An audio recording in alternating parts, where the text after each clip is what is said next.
आज हम लोग जो देखने वाले हैं जनन चैप्टर का एक बेहतरीन टॉपिक है जिसका नाम है पुष्प पौधे में लैंगिक जन। हम लोग जन और लैंगिक जन के बारे में जान चुके हैं और आज जो लोग जानने वाले हैं उसके बारे में जाने लैंगिक जन। पुष्प में भी जो एक प्रकार का लैंगिक जन होता है, पुष्प का कुछ भाग का नाम देखेंगे। ठीक है, पुष्प का जो भाग है, पुष्प में भी दो भाग होता है, एक होता है नर भाग अलग, एक मादा भाग अलग होता है। ठीक, नर भाग के अंतर्गत कौन आता है, मादा भाग के अंतर्गत कौन आता है, इसको जानना बहुत जरूरी है, इससे एग्जाम में क्वेश्चन आता है। सबसे देखिए, जैसे ये वाला भाग आप देख रहे हैं, यह वाला भाग आपका है अंडाशय और इसके ऊपर जो भाग रहता है यह भाग का नाम है वर्तिका, जो मध्य वाला भाग रहता है, और यह सबसे शीर्ष वाला भाग है यह वर्तिकाग्र कहलाता है। तो खुला हुआ भाग कहलाता है अंडाशय और जो मध्य वाला भाग कहलाता है वर्तिका और शीर्ष वाला भाग वर्तिका और शीर्ष वाला भाग कहलाता है वर्तिकाग्र। ठीक, यह सभी स्त्री केसर का भाग है।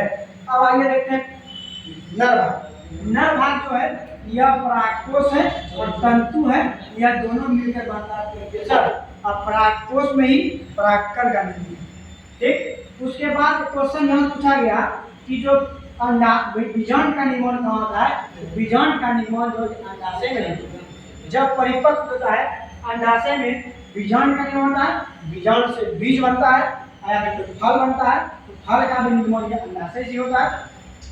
अब आगे सुनिएगा, जैसे कि निषेचन प्रक्रिया होता है, उसमें भी क्या होता है निषेचन प्रक्रिया, नर भाग और मादा भाग मिलने की प्रक्रिया का निषेचन करते हैं। इसमें दो प्रकार निषेचन होता है, एक स्वपरागण और परपरागण। स्व मतलब अपने आप कर लेगा, स्त्री पुरुष दोनों रहेगा, अपने आप स्वपरागण कहलाएगा, और जो परपरागण मतलब होता है कि जो अलग अलग दोनों भाग का नर भाग अलग मादा भाग।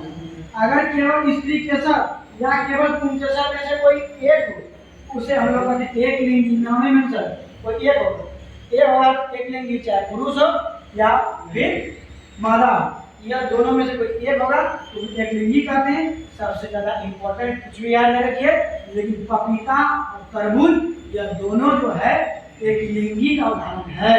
पपीता कभी कदार में देखा होगा, पपीता रोकते हैं फल नहीं, फूल पपीता हो जाता है। ठीक है, केवल पपीता और तरबूज की एग्जाम्पल नहीं है, लेकिन ये एग्जाम्पल एनसीईआरटी का, इसलिए आपको रखना पड़ेगा। स्त्री केसर एवं पुंकेसर अगर दोनों रहता है उसे हम लोग कहते हैं उभयलिंगी। जब स्त्री केसर और पुंकेसर दोनों पक्ष रहता है उसे हम लोग कहते हैं उभयलिंगी। उभयलिंगी से याद रखिएगा, जैसे हम लोग अड़ोल का प्रैक्टिकल देखे, अड़ोल में जब देखे दोनों का स्त्री केसर और पुंकेसर दोनों का सरसों है, उसमें स्त्री केसर पुंकेसर दोनों होता है। जब अंडाशय जब वर्तिका तक होता है पुंकेसर पहुंचता है तो जनन प्रक्रिया में निषेचन होता है, निषेचन में युग्मजन बनता है, युग्मजन अंडाशय बनता है, अंडाशय गुंजन बनने के बाद बीजांड का निर्माण होता है, बीजांड परिपक्व होने के बाद उनका क्या बनता है बीज बनता है, और बीज बनता है तो दलपुंज हो या बाह्य दलपुंज हो सब सिकुड़ करके गिर जाता है। न देखते कोई फल सब में अंतिम में फूल लगा रहता है, वही फूल परिपक्व होकर फूल खत्म। उसी प्रकार देखिए यहाँ स्वपरागण और परपरागण।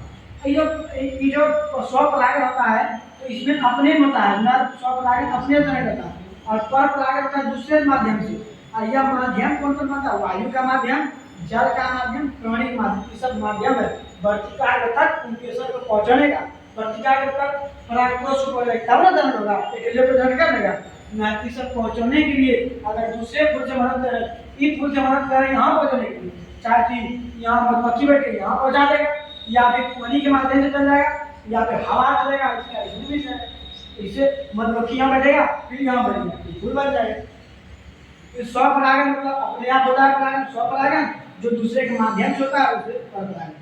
अब जो जब हम लोग का नवोदित होता है, जब नया बीज बनता है तो नया बीज को हम लोग फुलाते हैं, अंकुरित करते हैं, तो दो भागों में बनता है, एक बीजपत्री एक बनता है द्विबीजपत्री, जिसको हम लोग होता है जैसे लोग चनों को हम लोग फुलाते हैं तो दो भागों में बढ़ जाता है, और जो दो भागों में नहीं बढ़ता है वह कहलाता है एक बीजपत्री, जो दो भागों में बढ़ जाता है द्विबीजपत्री, चना दो भागों में बढ़ जाएगा। यह आपका द्विबीजपत्री उदाहरण है। मक्का दो भागों में नहीं बढ़ेगा, ये एक बीज बढ़ेगा, लेकिन कुछ आधार पत्ती के आधार पर होता है, कुछ रेखीय पत्ती होती है, कुछ समानांतर ऊपर नीचे पत्ती होता है, उसके आधार पर भी होता है। आज हम लोग मुख्य रूप से फूल देखने का प्रयास। धन्यवाद।